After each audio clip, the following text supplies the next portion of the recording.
ರವೆ ಉಪ್ಪಿಟ್ಟು ಮಾಡೋದಕ್ಕೆ ವೆಜಿಟೇಬಲ್ ರವೆ ಉಪ್ಪಿಟ್ಟು ಮಾಡೋದಕ್ಕೆ ಮೊದಲಿಗೆ ನಾನು ಒಂದು ಕ್ಯಾರೆಟು, ಒಂದು ನೀರುಳ್ಳಿ, ಒಂದು ಟೊಮ್ಯಾಟೊ, 2 ಹಸಿಮೆಣಸಿನ್ಕಾಯಿ, ಒಂದು 4ರಿಂದ 5 ಬೀನ್ಸು, ಸ್ವಲ್ಪ ಕಾಯಿ ತೊಗೊಂಡಿದ್ದೀನಿ ಹಾಕೋಕ್ಕೆ. ಆಮೇಲೆ ಸ್ವಲ್ಪ ಕಾಳು. ಆ್ಯಕ್ಚುಲಿ ಮೊಳಕೆ ಕಾಳು ತೊಗೊಳ್ತಾ ಇದ್ದೆ. ಮೊಳಕೆ ಕಾಳು ಖಾಲಿಯಾಗಿದೆ. ರಾತ್ರಿ ನೆನೆಸಿಟ್ಟಿದ್ದೆ ಇನ್ನು ಕಾಳುಗಳನ್ನು. ಇವತ್ತು ಮೊಳಕೆ ಕಟ್ಟಬೇಕು. ಸೊ ನೆನೆಸಿಟ್ಟಿರೋ ಕಾಳುಗಳನ್ನೇ ತೊಗೊಂಡಿದ್ದೀನಿ. ನೀವು ಬೇಕಾದ್ರೆ ಮೊಳಕೆ ಕಾಳು ಹಾಕ್ಬೋದು. ಆಮೇಲೆ 1 ಕಪ್ಪು ರವೆ. ಇದು ನನ್ನ ಮಗಳಿಗೋಸ್ಕರ ಅಷ್ಟೇ ಮಾಡ್ತಾ ಇರೋದು. ಸೊ 1 ಕಪ್ ರವೆ ಮಾತ್ರ ತೊಗೊಂಡಿದ್ದೀನಿ. ನಂತರ ತರಕಾರಿ ಎಲ್ಲ ಕಟ್ ಮಾಡಿ ಇಟ್ಕೊಂಡಿದ್ದೀನಿ. ಒಲೆ ಹಚ್ಚಿ ಒಂದು ಬಾಣಲೆ ಇಡಿ. ಆಯಿಲ್ ಸ್ವಲ್ಪ ಕಡಿಮೆ ಹಾಕ್ಕೊತಿದ್ದೀನಿ. ಎಣ್ಣೆ ಬಿಸಿ ಆದಮೇಲೆ ಸ್ವಲ್ಪ ಸಾಸಿವೆ, ಜೀರಿಗೆ, ಸ್ವಲ್ಪ ಕಡಲೆಬೇಳೆ. ನನ್ನ ಮಗಳಿಗೆ ಇವೆಲ್ಲ ಕಾಳು ಬೇಳೆ ಸ್ವಲ್ಪ ಇಷ್ಟ. ಸ್ವಲ್ಪ ಉದ್ದಿನಬೇಳೆ. ಇವೆಲ್ಲ ಸ್ವಲ್ಪ ಗೋಲ್ಡನ್ ಕಲರ್ ಬಂದ ಮೇಲೆ ಹಸಿಮೆಣಸಿನ್ಕಾಯಿ, ಅನಂತರ ನೀರುಳ್ಳಿ, ಹೆಚ್ಚಿಟ್ಕೊಂಡಿರೋ ಕ್ಯಾರೆಟು, ಬೀನ್ಸು ಎಲ್ಲ ಹಾಕಿಬಿಟ್ಟು ನಾವು ತೊಗೊಂಡಿದ್ವಲ್ಲ ಕಾಳು ಅವನ್ನು ಹಾಕಿಬಿಟ್ಟು ಮಿಕ್ಸ್ ಮಾಡಿಬಿಡ್ಬೇಕು. ಈಗ ಟೊಮ್ಯಾಟೊ ಹಾಕಿ ಮಿಕ್ಸ್ ಮಾಡಿ, ಆನಂತರ ಸ್ವಲ್ಪ ಉಪ್ಪನ್ನು ಹಾಕಿ ಮಿಕ್ಸ್ ಮಾಡಿಬಿಡಬೇಕು. ಉಪ್ಪು ಎಲ್ಲ ಹಾಕಿ ಮಿಕ್ಸ್ ಮಾಡಿದ ಮೇಲೆ 1-2 ನಿಮಿಷ ಮುಚ್ಚಿಬಿಟ್ಟು ಬಿಟ್ಬಿಡಬೇಕು. ಲೋ ಫ್ಲೇಮಲ್ಲಿ ಇಟ್ಬಿಟ್ಟು 1-2 ಮಿನಿಟ್ಸ್ ಆದಮೇಲೆ ಮುಚ್ಚಳ ತೆಗೆದು ಒಂದು ಸರಿ ಚೆನ್ನಾಗಿ ಈ ಥರ ಮಿಕ್ಸ್ ಮಾಡಿ ಈ ಟೈಮಲ್ಲಿ ನೀರು ಹಾಕ್ಬಿಡ್ಬೇಕು.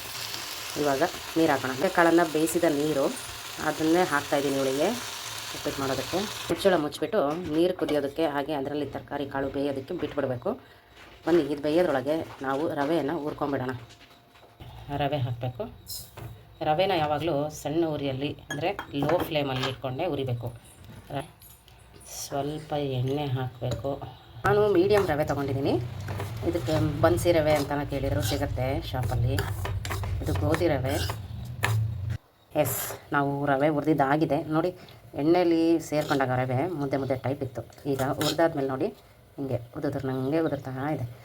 ಈ ಲೆವೆಲ್ವರೆಗೂ ಹುರಿದ್ರೆ ಸಾಕು ನೋಡಿ. ರವೆ ಹುರ್ಕೊಳ್ಳೋದ್ಮೇಲೆ ಇಲ್ಲಿ ನೀರೆಲ್ಲ ಕುದೀತಾ ಇದೆ. ಇವಾಗ ಒಂದು ಸರಿ ಮಿಕ್ಸ್ ಮಾಡ್ಕೊಂಡು ನೋಡಿ ತರಕಾರಿ ಬೆಂದಿದೆಯಾ ಅಂತ ಒಂದು ಸರಿ ಚೆಕ್ ಮಾಡ್ಕೊಂಡು ಬಿಡಬೇಕು. ಕಾಳೆಲ್ಲ ಚೆನ್ನಾಗಿ ಬೆಂದಿದೆ. ಈ ಟೈಮಲ್ಲಿ ನಾವು ರವೆ ಹಾಕ್ಬಿಟ್ಟು ಮಿಕ್ಸ್ ಮಾಡಿಬಿಡಬೇಕು. ಇವಾಗ ಬೇಕಾದರೆ ಒಂದು ಸರಿ ಚೆಕ್ ಮಾಡಿ ನೋಡಿ. ಉಪ್ಪೇನಾದರೂ ಕಡಿಮೆ ಆಗಿತ್ತು ಅಂದರೆ ಈ ಸ್ಟೇಜಲ್ಲಿ ಉಪ್ಪು ಆ್ಯಡ್ ಮಾಡಿಕೊಂಡು ಆಮೇಲೆ ರವೆ ಸೇರಿಸ್ಬಿಟ್ಟು ಮಿಕ್ಸ್ ಮಾಡಿಬಿಡ್ಬೇಕು. ಹಾಗೆ ಖಾರ ಏನಾದರೂ ಸ್ವಲ್ಪ ಕಡಿಮೆ ಅನ್ನಿಸ್ತು ಅಂದರೆ ಮೆಣಸಿನ್ಕಾಯಿ ಇನ್ನೊಂದೆರಡು ಹೆಚ್ಚಿಬಿಟ್ಟು ಇದ್ರೊಳಗೆ ಹಾಕಿ ಇನ್ನೊಂದು ಸ್ವಲ್ಪ ಹೊತ್ತು ಕುದಿಸ್ಬಿಟ್ರೆ ಇಟ್ ವಿಲ್ ಬಿ ಪರ್ಫೆಕ್ಟು. ಇವಾಗ ಹಾಕ್ತಾಯಿದ್ದೀನಿ. ಪೂರಿ ಲೋ ಫ್ಲೇಮಲ್ಲಿ ಇಟ್ಕೊಂಡು ರವೆ ಹಾಕಬೇಕು. ರವೆ ಹಾಕಿ ಚೆನ್ನಾಗಿ ಮಿಕ್ಸ್ ಮಾಡಿಬಿಡಬೇಕು.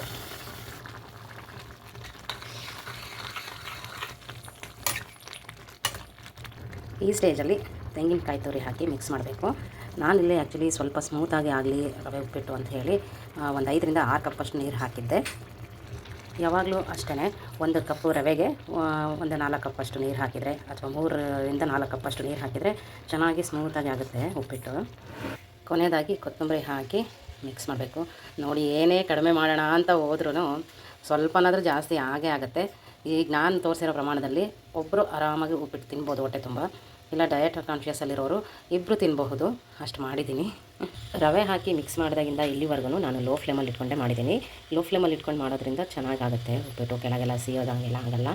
ಫೈನಲಿ ಗ್ಯಾಸ್ ಆಫ್ ಮಾಡಿದೆ. ಇವಾಗ ಆಫ್ ಮಾಡಿದ ಮೇಲೆ ಮುಚ್ಚಿ 1-2 ನಿಮಿಷ ಬಿಟ್ಬಿಟ್ರೆ ತುಂಬ ಚೆನ್ನಾಗಿ ಸೆಟ್ ಆಗುತ್ತೆ.